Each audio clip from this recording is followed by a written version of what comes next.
Getting started, you might think this fight is just a mismatch and Yuta would just destroy Yuji like at the starting of Season 3, but you might also think Yuji tanks all of Yuta's blows without a sweat and black flashes him and it's over, but this fight is actually much closer than you think. First, let me clarify, this video contains spoilers from the Shinjuku Showdown, so be warned.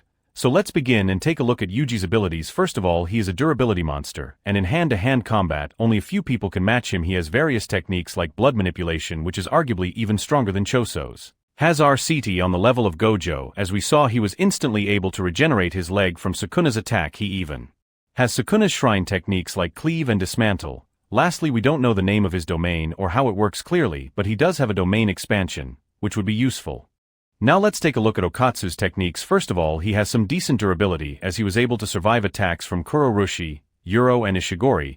He has a massive cursed energy pool that was able to last in the whole Sendai colony extermination. He also has one of the best RCTs in the JJK verse, which is even able to heal other people. And when you put Rika into consideration, this is where it gets crazy. First of all, he has various cursed tools stored inside Rika and his OP curse technique copy, which lets him copy any ability of the person Rika eats a body part. At the end of the series, he had many cursed techniques copied like Yuro's thin icebreaker, Angel's Jacob's ladder, Inamaki's curse speech, Drew's Shikigami technique, Yuji's cleave and many more, which I really can't explain in a 4-minute video, and not to mention his infinite cursed energy when Rika is active, and lastly his domain expansion, which allows him to hit the target with any of his copied techniques as a sure hit effect.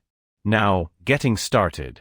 Now at the start of the fight, Yuji wouldn't waste time as he would rush in as fast as he can. As Yuta mentioned himself, he isn't really as proficient in hand-to-hand combat. Yuji would immediately take the lead and start damaging Yuta. Yuta would try to keep up for a while, but when Yuji uses his techniques like shrine and blood manipulation, Yuta would start to run out of cursed energy because of the massive use of RCT, so he would have no choice but to pull out Rika as Yuji would strike and Yuta would block one of his hands, but in the other hand Yuji would about to hit a black flash, but a big hand would crush Yuji before he can even move his hand with Rika. Yuta would now start to equal out the battle using various curse techniques like thin icebreaker, and start firing with shrine, which would make Yuji use RCT with a close distance. They would quickly start to jump Yuji, which would leave Yuji extremely harmed. Yuji would be able to hold of a Rika infused Yuta for about 3 to 4 minutes, but as he gets exhausted the battle would start to flip, which would leave Yuji no choice but to use his domain. Yuta would likely fire back with his own domain, which would lead to a domain clash. As Yuta has much experience with his domain, he would start to win the clash, and with Yuji losing the battle Yuta's domain would start to take over, and he would start throwing abilities towards Yuji which would leave him both exhausted and wounded as the domain breaks. Both of them are in cursed energy burnout.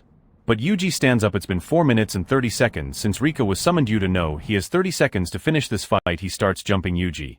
No, Yuji's only goal is to survive 30 seconds, but Yuta would pull out his love beam and defeat Yuji before Rika even vanishes.